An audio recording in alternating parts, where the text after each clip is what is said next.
말이니라. 아멘. 계속해서 새벽에 호세아서를 나누고 있는데 항상 짤막짤막하게 나누다 보니까 성도님들이 말씀 듣다 보면 좀 헷갈릴 수도 있겠다. 어떨 때는 하나님께서 막 너희를 심판하겠다, 너희를 멸망하겠다 그랬다가 어떨 때는 내가 너희를 너무 사랑한다, 너희를 용서한다, 너희를 위로하겠다, 회복시키겠다.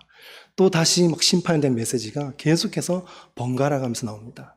그래서 이걸 통해서 하나님이 너무 변덕을 부리시는 것은 아닌가라고 생각할 수도 있어서 오늘 좀 호세아서 전반적인 구조와 주제들이 어떠하며 오늘 우리가 함께 읽었던 호세아서 11장을 통해서 하나님의 마음이 어떤지를 저와 여러분 오늘 이 수요 예배 때 함께 나누고자 합니다. 먼저 호세아서의 구조와 주제에 대해서 함께 좀 보도록 하겠습니다. 글씨 보이시죠?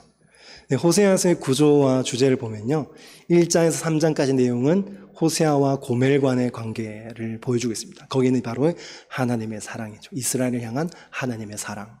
4장에는 제사장들의 타락과 또 이방 제사에 빠져버린 이스라엘에 대한 책망하는 메시지가 나옵니다. 그 다음 5장에는 왕족과 제사장에 대한 책망이 나오고요. 6장에는 그럼에도 불구하고 책망함에도 불구하고 변하지 않은 이스라엘에 대해서 나누고 있고요. 7장에 가면 불안전한 정치와 또 악한 지도자들, 그럼에도 불구하고 하나님을 찾지 않는 이스라엘에 대한 또 심판에 대한 메시지가 나옵니다. 8장에는 또 우상 숭배에 대한 책망이 나오고 9장에서 10장에 보면 또다시 이스라엘의 죄에 대한 경고와 심판에 대한 메시지, 11장에 오늘 우리가 함께 나눴던 본문에는 바로 하나님께서 그럼에도 불구하고 버리지 않으시고 회복하시겠다는 하나님의 사랑이 나옵니다. 그런데 또 12장에서 13장에 보면요, 또 그들에 대한 심판에 대한 메시지가 나와요. 마지막 14장에는 또 용서를 약속하시는 하나님의 사랑에 대해 나옵니다. 저렇게 전체적으로 볼 때 하나님의 사랑과 심판 또는 책망이 번갈아 가면서 나오는데 조금 더 구체적으로 보면 더 자주 나옵니다. 책망 가운데도 하나님의 사랑이 있고요, 그들을 멸하겠다고 말씀하시는 그 가운데서도 하나님께서 그들을 회복시키겠다는 말씀이 호세아서 전체적으로 왔다 갔다 계속해서 번갈아 가면서 나오고 있습니다. 이것은 하나님이 이스라엘 향해서 자꾸 변덕을 부리시는 게 아니고 심판하겠다, 그런데 회복해야 될 것 같아, 심판해야 될 것 같아, 회복해야 될 것 같아가 아니고요, 그들이 죄 가운데 머물러 있기에 하나님은 그들을 경고할 수밖에 없습니다. 그런데 하나님 바라시는 것은 그 경고를 듣고 돌아오기를 원하시는데 이스라엘은 그곳에 계속 머물러 있는 거예요. 하나님께서 그들을 죄 가운데 머물러 있는 이스라엘 백성들을 심판할 수밖에 없음에도 불구하고 계속하여 선지자를 보내시고 그들을 어떻게든 회복하고 돌이키게 하려고 하나님이 애쓰시면서 그들을 회복하겠다는 약속을 하시는 거죠. 부모님들이 자녀를 때릴 때 그러잖아요. 잘못했다고 그래, 잘못했다고 그래. 그건 뭡니까? 때리고 싶은 마음이 하나도 없는 거예요. 저도 어렸을 때 매를 많이 맞았는데요, 때리면서 잘못했다고 해라는 거예요. 그러면 저나 작은 누나는 빨리 잘못했다고 그러는데 큰 누나는 끝까지 버텨요. 다 맞는 거예요. 그 매를 다 맞아요. 하나님께서 원하시는 것은 매를 드세요. 왜냐하면 죄가 있기 때문에, 악하기 때문에, 고창이기 때문에 매를 드시는데 하나님 빨리 잘못했다고 하기를 원하시는 거예요. 그것이 바로 호세아서에 나타나는 하나님의 감정입니다. 회복하겠다, 심판하겠다, 널 용서하겠다, 너를 멸하겠다. 이것이 계속해서 반복되는 것은 바로 그들이 돌이키기를 원하시는 하나님의 마음을 우리가 볼 수 있는 것입니다. 11장 1절 말씀을 한번 같이 읽어보겠습니다. 이스라엘이 어렸을 때 내가 사랑하여 내 아들을 애굽에서 불러냈거늘. 하나님의 이스라엘 향한 그 사랑을 호세아서는 계속해서 출애굽 사건을 계속 우리에게 말해주고 있습니다. 하나님의 그 사랑과 하나님의 그 추억은 이스라엘 백성을 애굽에서 이끌어냈던 그 순간에 굉장히 집중되어 있는 것을 볼 수 있습니다. 그런데 우리가 구약 성경을 읽을 때 하나님께서 이스라엘 백성을 뭐라 부르시죠? 백성이라 그러십니다. 너희는 나의 백성, 너희는 나의 제사장, 너희는 나의 나라, 이런 식으로 표현하시지 아들이라고 표현하지 않습니다. 그런데 오늘 11장 1절에는 이스라엘 백성이었던 이스라엘 백성이, 민족이었던 나라였던 이스라엘 백성이 아들로 신분이 상승되어 있는 것을 볼 수 있습니다. 이것이 바로 하나님께서 이스라엘 향한 더 진한 사랑을 우리에게 말해주고 있는 말씀입니다. 근데 2절에 보면요, 내 아들을 애굽에서 불러냈거든. 선지자들이 그들을 부를수록 그들은 점점 멀리하고 안타깝게도 하나님께서 이스라엘 백성을 부르십니다. 그런데 이스라엘 백성은 그 하나님의 사랑을 계속해요 멀리 가고 있는 것을 보게 됩니다. 그리고 그들은 어떻게 합니까? 바알들에게 제사하며 아로새긴 우상 앞에 분향하였다고 표현하고 있습니다. 이를 통해서 우리가 유추해 볼 수 있는 것은 그들은 애굽에 있을 때부터 이미 애굽의 우상 숭배에 이미 젖어 있었다는 것을 우리가 유추해 볼 수 있습니다. 우리가 나중에 출애굽하고 나서 그들이 난관을 만나게 되죠. 물이 없음을 만나게 되고 홍해를 만나게 되고 많은 어려움을 만날 때마다 그들이 하나같이 했던 얘기가 있습니다. 하나님께서 왜 우리를 애굽에서 이끌어내셔서 우리로 하여금 이렇게 고생하게 합니까? 라고 하나님께 말씀하죠. 그것은 무엇이냐면 그들의 애굽에서 생활이 포로 생활이었지만 마냥 힘들지만은 않았다는 것입니다. 물론 그 가운데는 많은 울부짖음과 부르짖음이 있었습니다. 그런데 이런 모든 상황과 환경들 통해서 우리가 유추해 보건대 그들이 하나님 신앙을 버리고 애굽 신앙을 따라갔을 때 그들에게 많은 이점들과 유익이 있었던 걸로 보이는 것입니다. 그래서 그들은 애굽 가운데 있었을 때 마냥 힘든 생활을 했던 것이 아니고 그곳에서 우상 숭배의 그런 달콤한 유혹들에 젖어 있었다는 것을 우리가 보게 됩니다. 3절 말씀을 보면 하나님께서 이스라엘 백성을 얼마나 사랑했는지를 말하고 있는데요. 새번역 성경을 같이 한번 읽어보겠습니다. 나는 에브라임에게 걸음마를 가르쳐 주었고 내 품 안에 안아서 길렀다. 죽을 고비에서 그들을 살려주었으나 그들은 그것을 깨닫지 못하였다. 하나님께서 지금 이스라엘을 어떻게 기르시냐, 바로 부모가 갓난 아이를 양육하는 그런 표현을 쓰고 있습니다. 그들에게 걸음마를 가르치셨고 그들을 품 안에 안아서 기를 만큼 이스라엘을 애지중지했다는 것을 오늘 성경을 통해서 말해주고 있습니다. 그런데도 안타까운 것은 이스라엘은 그 하나님의 사랑을 몰랐다고 얘기합니다. 그런데 4절에 보면요, 갑자기 하나님께서 이스라엘 얼마나 애지중지하며 사랑했고 길렀다고 얘기하면서 갑자기 멍해에 대한 얘기들이 나옵니다. 여기서 보면 부모가 자녀를 기르고 자녀를 애지중지하던 그런 표현들이 나오다가 멍해를 벗긴다는 표현이 나오는데 앞의 내용과 뒤의 내용이 굉장히 연결이 되지 않습니다. 그래서 많은 학자들은 과거 히브리어는요, 모음이 없었습니다. 예를 들어 우리처럼 가나다라가 아니고 기역, 니은, 디귿밖에 없었던 것입니다. 그래서 모음이 뭐가 붙냐에 따라 의미가 확 달라집니다. 그래서 여기 멍에 해당되는 단어가요, 올이라고 합니다. 올.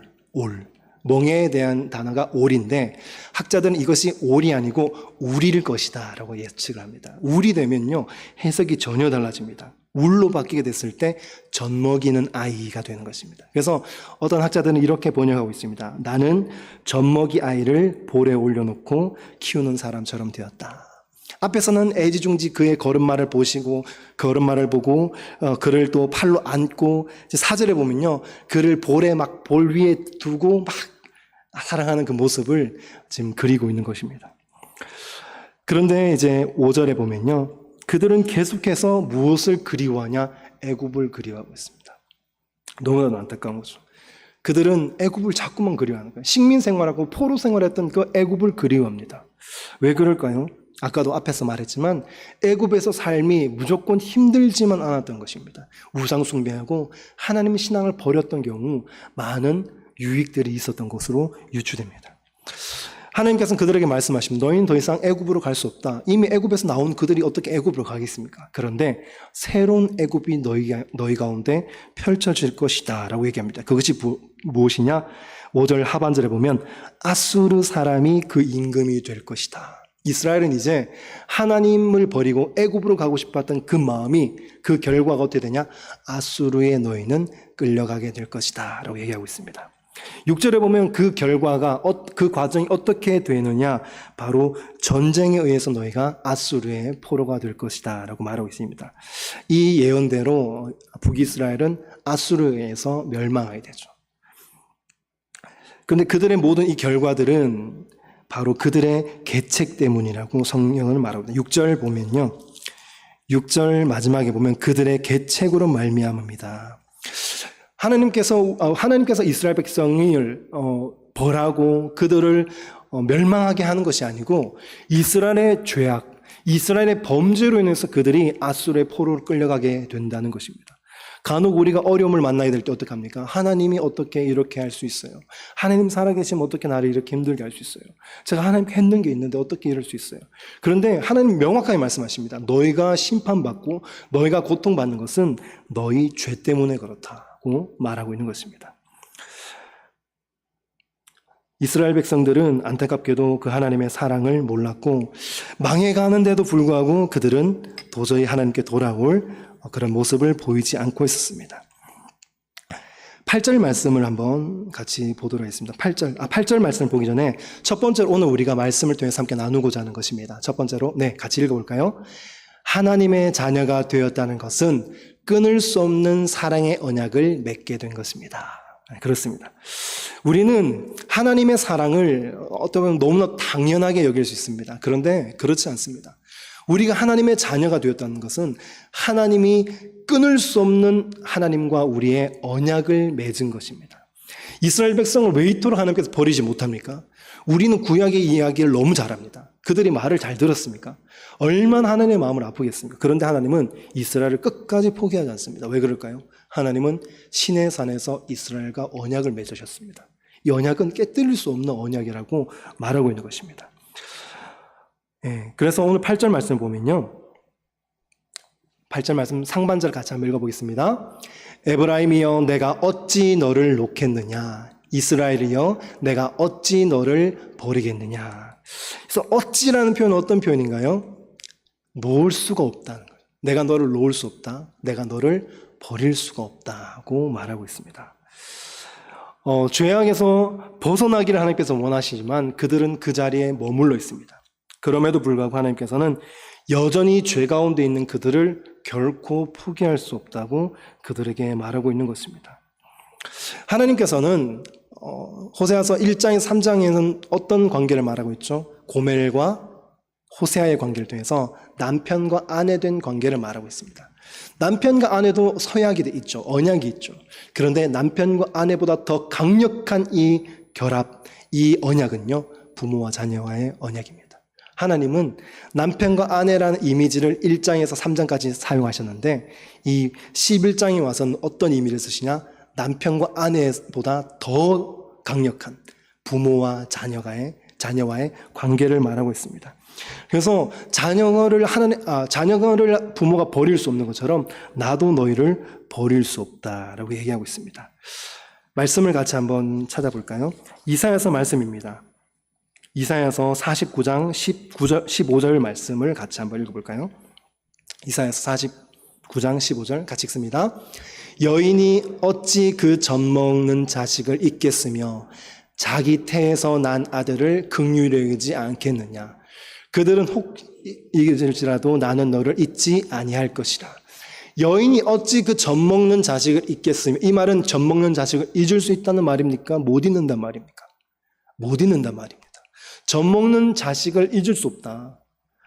그런데 혹시 부모된 자가 자녀를 잊을 수 있다고 치자. 나는 너희를 절대 잊지 못한다 하고 말하고 있습니다. 하나님이 우리를 자녀로 불러주셨다는 것은요, 우리의 일거수일투족, 우리의 모든 상황과 환경들을 보고 계시고 있고 관심 갖고 계시고 사랑하며 보호하시고자 하는 하나님의 언약 안에 우리가 들어가게 된 것입니다. 로마서 8장 35절 말씀에 이런 말씀이 있습니다. 같이 한번 읽어보겠습니다. 누가 우리를 그리스도의 사랑에서 끊으리요? 환난이나 곤고나 박해나 기근이나 적신이나 위험이나 칼이라. 그리스도의 사랑으로부터 끊어놓을 수 없다. 어떤 환난고 어떤 곤고도 박해와 기근과 적신과 위험과 칼이라 할지라도 우리를 하나님의 사랑으로 끊을 수 없다고 주님께서 말씀하십니다.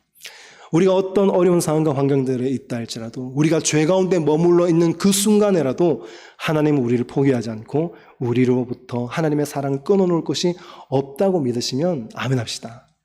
아멘이시죠. 저와 여러분들은 절대 하나님의 사랑으로 끊어놓을 수 없다고 하나님은 말씀하고 있습니다. 두 번째로 오늘 말씀 통해서 우리가 함께 나누고자 하는 것은요, 같이 한번 읽어볼까요? 하나님께서는 죄악 가운데 있다 할지라도 우리에 대한 관심을 끊지 않으십니다. 우리가 때로는 죄 가운데 거할 때가 있죠. 우리가 무너져 있을 때가 있습니다. 그렇게 될 때 우리의 마음속에 어떤 것이 찾아오냐면 하나님은 나의 삶 가운데 관심 없어. 하나님은 나를 사랑하지 않아. 하나님 나를 버렸어. 하나님의 부재를 깊이 느낄 때가 있습니다. 왜요? 우리의 죄 때문에. 우리의 죄 때문에 하나님과 우리의 관계가 끊어져 있습니다. 끊어져 있는 것처럼 보입니다. 그때 하나님의 부재를 우리는 느낄 수 있습니다. 그러나 성경은 우리가 무엇을 말하냐? 죄악 가운데 있다 할지라도 하나님은 우리를 향한 관심을 끊지 않고 계십니다. 말씀 보면요. 오늘 내가 다시 에브라임을 멸하지 않으리니 8절 하반절 말씀 한번 같이 볼까요? 네, 같이 한번 읽어볼까요? 어찌 너를 아드마같이 놓겠느냐? 어찌 너를 스보임같이 두겠느냐? 내 마음이 내 속에서 돌이키어 나의 긍휼이 온전히 불붙듯 하는도다. 혹시 여러분들 중에 아드마와 스보임이 어떤 지역이고 어떤 사건들이 이곳에 있었는지 기억하고 계신 분이 있으실까요? 아드마와 스보임. 아드마와 스보임에서 어떤 일들이 있었죠? 네, 아마 모르실 겁니다. 왜냐면요, 성경에 아드마와 스보임이란 이 지명이 잠깐 등장합니다. 근데 보통 언제 등장하냐면요, 하나님의 심판에 대한 메시지를 말할 때 이 아드마와 스보임이 쓰이고 있습니다. 근데 우리는 심판에 대해서 익숙한 지명이 있습니다. 무엇이죠? 네, 소돔과 고모라. 우리는 소돔과 고모라를 너무 잘 알아요. 그런데 하나님께서 아드마와 스보임처럼 너희를 멸하지 않겠다. 이 말씀은 무엇이냐? 너희의 심판 가운데 있다 할지라도 내가 아무도 모르게, 아무도 관심 갖지 않고 그냥 너희가 조용히 멸망당하지 않도록 내가 너를 버려두지 않겠다는 겁니다. 너희를 내가 언제나 관심 있게 보기에 너희는 아무도 모르는 스보임과 아드마처럼 멸망하는 나라가 되지 않는다. 소돔과 고모라도 하나님께서 사람을 보내시잖아요. 천사를 보내시잖아요. 그래서 그곳에 롯과 롯의 가족을 구출해내시잖아요. 저와 여러분들이 심판 가운데, 여러분들이 죄 가운데 있다 할지라도 하나님은 여러분들을 향한 관심을 결코 끊지 않으십니다. 그래서 여러분들에게 계속해서 저와 여러분들에게 회개할 기회를, 또 회개할 수 있도록 많은 사람들을 우리에게 붙여주시는 그것이 바로 하나님의 사랑이라는 것입니다. 9절 말씀을 같이 한번 읽어보겠습니다. 네, 같이 읽습니다. 내가 나의 맹렬한 진노를 나타내지 아니하며 내가 다시는 에브라임을 멸하지 아니하리니 이는 내가 하나님이요 사람이 아님이라. 내 가운데 있는 거룩한 이니 진노함으로 내게 임하지 아니하리라. 하나님께서 지금 너희에게 내가 맹렬한 진노를 나타내지 않고 에브라임을 멸하지 않겠다. 내가 진노함으로 내게 임하지 않겠다고 약속하고 있습니다. 그런 지금 이 약속이 어떤 상황 속에 이스라엘 백성에게 하는 말씀일까요? 그들이 회개해서 그들이 돌아와서 아니에요. 아직도 정신 못 차리고 있어요. 하나님께 돌아가지 않고 있어요. 그들이 멸망 가운데 있는데 그들이 무엇을 찾냐? 아수르와 애굽을 찾고 있습니다. 아직도. 그럼에도 불구하고 하나님은 그들을 향한 사랑을 절대 끊을 수가 없는 거예요. 내가 너희를 반드시 회복할 것이다. 내가 너희를 이방인들처럼 스보임과 아드마처럼 그냥 아무도 모르게 소리 소문 없이 멸망당하는 그런 백성으로 내가 너를 버려두지 않겠다고 말씀하고 있는 것입니다. 저와 여러분들이 어려움 가운데 또 특별히 하나님의 부재를 만날 때 결코 하나님 살아계시면 이럴 수 있어요. 하나님 어떻게 나한테 이런 고난을 줄 수 있어요? 그러지 않기를 간절히 바랍니다. 그럴 때일수록 우리가 하나님께 더욱더 나아가야 되는 거예요. 하나님의 음성을 들을 수 없을 만큼 하나님의 부재를 느낄 만큼 하나님과 막혀있는 담이 무엇인지를 우리는 찾아야 될 것입니다. 그래서 하나님의 사랑이 저와 여러분들의 삶 가운데 회복할 수 있는 복된 성도가 되기를 간절히 소망합니다. 근데 이렇게 하나님의 사랑을 아는 사람이 하나님은 나에게 결코 심판할 수 없어. 하나님 날 사랑하니까. 죄 좀 지으면 어때? 하나님 사랑이신데 이럴 수 있을까요? 절대 그럴 수 없죠. 우리가 하나님의 마음을 안다면 때리는 부모의 마음보다 맞는 자녀보다 때리는 부모의 마음이 아프듯이 하나님이 이토록 이스라엘 백성을 책망하고 심판하기를 너무 싫어한다는 것을 특별히 다른 성경에도 많이 있지만 호세아서에서 그것이 너무나도 잘 드러나요. 내가 너희를 정말 심판하고 싶지 않다. 내가 너희를 멸하기 싫다. 너희 제발 돌아와라. 나의 사랑을 알고 제발 돌이켜라. 아직도 죄 가운데 있는데도 불구하고 그들에게 약속하는 거예요. 너희를 내가 회복하겠다. 너희를 다시금 일으키겠다. 약속하시는 그 하나님의 사랑 앞에 저와 여러분이 날마다 나아가기를 간절히 바랍니다. 여기 보면 내가 다시는 에브라임을 멸하지 아니하리니라고 말한 이 표현은요, 지금 아직 그들이 심판당하기 직전입니다. 아직 심판당하지 않았습니다. 이스라엘은 역사적으로 볼 때 아수르에 의해서 멸망당합니다. 하나님이 약속은 언제를 말하냐면요, 아수르의 포로로 끌려가고 나서 이후의 약속을 미리 하시는 것입니다. 너희가 비록 지금 나에게 돌아오지 않아서, 지금 너희가 회개하지 않아서 아수르의 포로로 끌려가게 될 것이다. 그런데 내가 너희를 결코 그 땅에 버려두지 않을 거다. 너희는 다시 돌아오게 될 것이다. 내가 너희를 다시는 멸하지 않을 것이다 라고 그들에게 말씀하시는 것입니다. 또한 진노함으로 내게 임하지 아니하리라, 이 표현은요, 좀 문자적으로 표현하면 내가 도시에 들어가지 아니하리라, 이런 표현입니다. 굉장히 다른 표현인데, 도시에 들어가지 아니하리라 라는 표현을 들었을 때 혹시 여러분들이 생각나는 성경 이야기가 있을까요? 하나님이 언제 도시에 들어가십니까? 아까도 말했지만 소돔과 고모라에 하나님께서 들어가십니다. 천사를 통해서 들어가시죠. 그래서 그 땅을 멸하실 때 하나님께서 그 땅에 들어가십니다. 그래서 여기 보면 진노함으로 내게 임하지 아니하리라, 이 표현은요, 내가 다시는 심판하기 위해서 너에게 다가가지 않겠다라는 이런 말씀입니다. 하나님은 우리를 심판하기 원치 않으시는 분이십니다. 우리가 죄 가운데 있다 할지라도 하나님은 매를 들기조차 싫어하는 분이십니다. 그런데 하나님께서 매를 들으실 때가 있죠. 왜 그럴까요? 우리를 살리고 싶은 거예요. 가만히 두면 안 되기 때문에 매를 드시는 겁니다. 이제는요, 10절에서 11절 말씀은 이스라엘에 대한 완전한 회복에 대한 말씀을 우리에게 주고 있습니다. 10절 말씀을 한번 같이 읽어볼까요? 같이 읽습니다. 그들은 사자처럼 소리를 내시는 여호와를 따를 것이라. 여호와께서 소리를 내시면 자손들이 서쪽에서부터 떨며 오되. 예전에 저는 이제 그걸 좋아했습니다. 동물의 왕국, 퀴즈 탐험 이런 것도, 신비의 세계 이런 거 많이 봤습니다. 엄청 재밌잖아요. 근데 여러분들 많이 보셨을 거예요. 과거에 사자가 언제 으르렁거리는지 아십니까? 퀴즈입니다. 사자가 언제 으르렁거리죠? 배가 고플 때. 그렇죠? 사자가 배가 고플 때 으르렁거립니다. 왜 으르렁거리냐면요, 으르렁거릴 때요, 짐승들이 사자 소리를 듣고 도망가거든요. 그때 사자가 더 빠르기 때문에 먹이를 낚아채는 것입니다. 배가 고플 때 사자는 으르렁거려요. 또 하나 언제 으르렁거리냐면요, 상대방과 적군을 만났을 때 위협하기 위해서 으르렁거립니다. 세 번째, 언제 으르렁거릴까요? 새끼를 찾을 때, 새끼를 불러 모을 때 으르렁거립니다. 하나님께서 사자처럼 소리를 내신 여호와, 이 말씀은 무엇이냐? 이스라엘 백성을 불러 모으신다는 거예요. 흩어진 이스라엘 백성, 무너졌던 이스라엘 백성을 회복시키시고 다시금 하나님께서 불러 모으신다고 말씀하시는 거예요. 그런데 모습을 보면요, 하나님께 돌아가는 이스라엘의 모습을 보면 떨며 오되라고 얘기합니다. 이 떨며 온다는 것이 막 하나님 너무 두려워서 막 심판을 뭐 쏟아 부으시는 그 하나님 두려워서 하나님께 막 벌벌벌 떨면서 가는 모습이 아닙니다.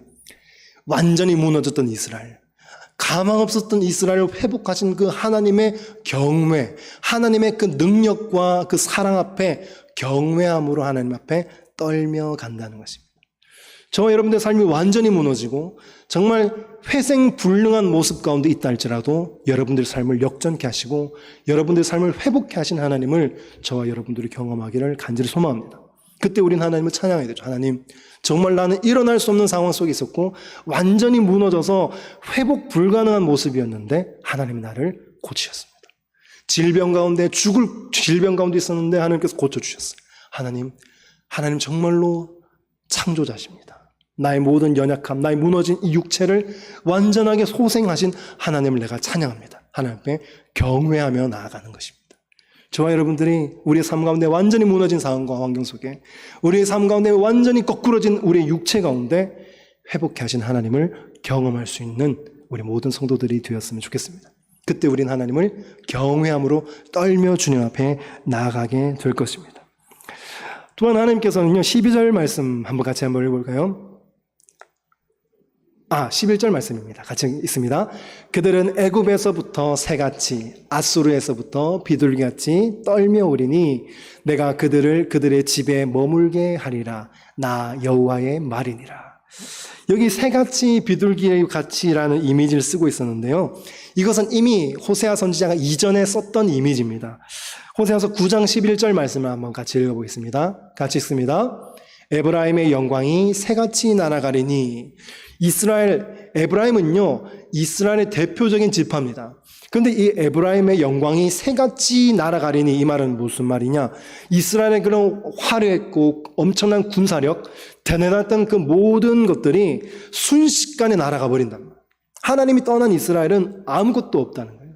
하나님 떠나게 되면요, 영광이 그 땅에 전혀 없게 되는 것이죠. 그때 새같이 날아가리니라는 표현을 쓰셨네요. 또 비둘기라는 이미지도 호세아 선지자는요, 이전에 부정적인 의미로 썼습니다. 7장 11절 말씀 한번 같이 읽어보겠습니다. 에브라임은 어리석은 비둘기같이 지혜가 없어서 애굽을 향하여 부르짖으며 아수르로 가는도다. 이 비둘기라는 것은 평화를 상징하기도 하지만 비둘기는 굉장히 지혜가 좋은 새입니다. 그래서 과거에는 비둘기를 우편 배달부로도 썼다고 합니다. 왜냐하면 비둘기는 목적지가 분명해서 그 목적지를 잘 찾아가는 새였습니다. 그런데 이 7장 11절 비둘기 어떤 비둘기입니까? 지혜가 없어서.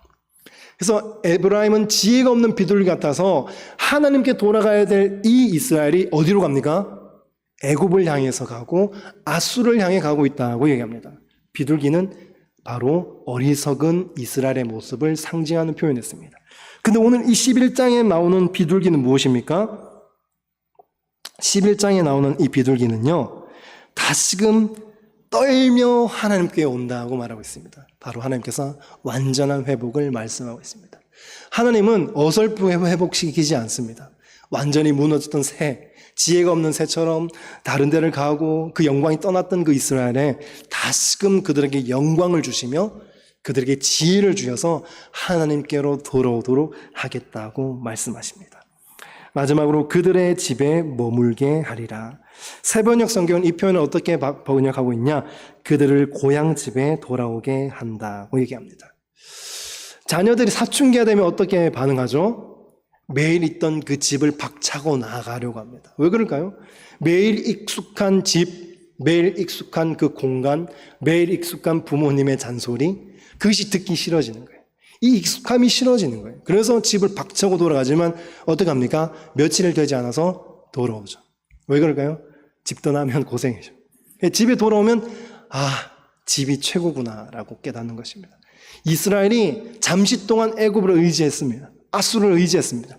근데 떠나갔더니 결과 어떻습니까? 고생밖에 없죠. 다시금 그들이 돌아오는데 어디가 고향입니까? 하나님 품이 고향인 것입니다. 하나님께 돌아온 이스라엘에게는 다시금 영광을 허락하십니다. 하나님께 돌아온 이스라엘에게는 하나님이 지혜를 부어주신다고 말씀하십니다. 오늘 말씀을 통해서 저와 여러분들이 두 가지를 함께 생각할 수 있었습니다. 하나님은 심판 가운데에도 긍휼을 베푸시는 분이시라는 것입니다. 그리고 하나님은 자녀된 우리를 끝까지 포기하지 않고 우리를 회복하시는 분이라는 것입니다. 이 하나님의 마음을 안다면, 이 하나님의 사랑과 긍휼을 안다면 우리는 죄를 함부로 지을 수 없습니다. 교회 다니면서도 죄를 굉장히 가볍게 여긴 사람도 있어요. 하나님 사랑인데 뭘 이거 하나 가지고 이거 다들 짓는 죄 아니야? 그럴 수가 없는 거예요. 하나님의 이 마음을 알면요, 우리 죄를 가볍게 여길 수 없어요. 죄를 지으면 아이고 하나님 정말 잘못했어요. 제가 연약해서 죄를 지었지만 주님 용서해 주세요. 내가 다시금 주님 앞에 나아갑니다. 항상 저는 아이들에게나 이렇게 설교할 때 그런 얘기를 해요. 연약함은 괜찮다. 우린 연약하다. 그런데 완악하면 안 된다. 우리가 연약할 수 있습니다. 연약해서 죄 지을 수도 있어요. 반복적으로 넘어질 수 있어요. 그런데 하나님은 연약함을 뭐라 하지 않으세요. 돌아오도록 우리에게 인도해 주시기 때문에. 그런데 완악하면요, 하나님께 돌아가지 않습니다. 하나님께 돌아가지 않습니다. 이스라엘은 한때 완악했습니다. 이스라엘 완악했죠. 저와 여러분도 오늘 말씀을 통해서 하나님의 마음을 깨닫고 하나님 언제나 우리에게 사랑과 긍휼을 베풀어 주신 건 너무나 감사합니다. 그리고 끝까지 나를 포기하지 않고 사랑해 주셔서 감사합니다. 내가 넘어지고 죄 가운데 거했다 할지라도 이 사랑을 내가 믿고 하나님께 또 나아가겠습니다. 담대하게 주님 앞에 나아가겠습니다. 고백할 수 있는 저와 여러분들의 삶이 되었으면 좋겠습니다. 오늘 말씀 생각하면서 한번 짧게 기도하실 텐데요. 하나님, 끊을 수 없는 사랑의 언약으로 우리를 자녀 삼아 주신 것 감사합니다. 죄악 가운데서도 끝까지 포기하지 않고 사랑하시는 그 주님의 마음을 더 이상 아프지 않게 하여 주셨어서 다 함께 주님의 이름 한번 부르짖고 통성으로 기도합니다. 주여, 하나님 아버지, 오늘 하나님의 자녀로 삼아주신 것이 얼마나 큰 은혜인지를 알게 하여 주셨어서 하나님은 자녀로 삼으시고 우리를 내팽개치지 않습니다. 우리가 죄 가운데 거했다 할지라도 하나님은 언제나 사랑과 긍휼을 베풀어 주시는 분이십니다. 이스라엘이 애굽을 의지하고 이스라엘이 앗소를 의지했지만 하나님 그들에게 계속하여 회복에 대한 말씀을 주고 계십니다. 그들을 심판해야 마땅함에도 불구하고 하나님 그들을 함부로 심판하지 못합니다. 왜 그렇습니까? 사랑하기 때문에 그렇습니다. 하나님 아버지, 하나님의 끊임없는 이 사랑, 이 긍휼을 알게 해주셔서 주님의 마음을 아프지 않게, 주의 마음을 더 이상 아프지 않게 할 수 있는 우리의 삶이 될 수 있도록 도와주셔서 하나님의 마음을 안다면 죄를 결코 가볍게 여길 수 없으며 하나님의 마음을 안다면 결코 하나님의 마음을 더 아프게 할 수 없는 것입니다. 하나님, 오늘 이 말씀 가운데 있는 하나님의 사랑을 내가 깊이 묵상하며 주 앞에 날마다 나아갈 수 있도록 도와주시옵소서. 하나님, 우리를 하나님의 자녀로 삼아주신 것 너무나도 감사합니다. 하나님의 자녀는 언약입니다. 우리를 결코 버리지 않으시고 끝까지 우리를 책임지시는 그 하나님의 사랑을 오늘 말씀을 통해서 함께 나눴습니다. 또 하나님은 죄 가운데 있는 이스라엘을 끝까지 포기하지 않으시고 회복하신 분이셨습니다. 하나님, 우리도 이 하나님의 사랑을 알아서 하나님의 마음을 더 이상 아프게 하지 않도록 주님 도와주시옵소서. 죄 가운데 거했다 할지라도 연약하되 완악하지 않고 주님의 사랑 앞에 날마다 나아갈 수 있는 우리 모든 삶이 될 수 있도록 인도하여 주시옵소서. 감사드리며 예수님의 이름으로 기도드립니다. 아멘.